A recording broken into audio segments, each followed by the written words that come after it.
মাঠের বাইরে নানা ঘটনায় চাপে অনূর্ধ্ব-20 জাতীয় দল। সামনে এএফসির মতো টুর্নামেন্ট, এমন অস্বস্তির মধ্যেই উজবেকিস্তানের উদ্দেশ্যে দেশ ছেড়েছে ফুটবলাররা। বিমানবন্দরে কোনো ফুটবলারই কথা বলেননি। সমালোচনা হলেও হেড কোচ জেরার্ড জোন্স বলছেন, ইতিহাস গড়বে বাংলাদেশ। যদিও দিনের শুরুটা ছিল বেশ আলোচিত। বাছাই খেলতে যাওয়ার আগে গণমাধ্যমের মুখোমুখি হয় দল, তাতে ছিলেন না কোচ কিংবা অধিনায়কের কেউই। টুর্নামেন্ট খেলতে যাওয়ার আগে দলের ঐক্য ও ড্রেসিং রুমের পরিবেশ নিয়ে বেশিরভাগ প্রশ্নের উত্তর দিতে হয়েছে টিম ম্যানেজমেন্টকে। ক্যাম্পের ঘটনায় দলে কতটা প্রভাব পড়েছে বিমানবন্দরে, এমন প্রশ্নে সাংবাদিকদের জোন্স জানান, আমরা ইতিহাস গড়ব, সবকিছু দারুণ, আমি দল নিয়ে বেশ খুশি। Really excited. Honestly, we've got an exciting group. Very excited. Preparation's fantastic. Hey, listen, we're going to make history. Let's go. Thank you so much. 31 August উজবেকিস্তানের বিপক্ষে ম্যাচ দিয়ে টুর্নামেন্ট শুরু করবে বাংলাদেশ। দ্বিতীয় ম্যাচ সিরিয়ার বিপক্ষে 3 সেপ্টেম্বর, 6 সেপ্টেম্বর ভারতের বিপক্ষে খেলা, আর 8 সেপ্টেম্বর বাংলাদেশ দল দেশে ফিরবে।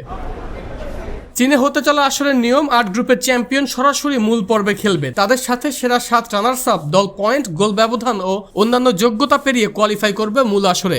স্বাগতিক চীন সরাসরি খেলার সুযোগ পাবে মূল পর্বে। জায়গা করে নিতে বাংলাদেশকে কঠিন পরীক্ষার মুখোমুখি হতে হবে।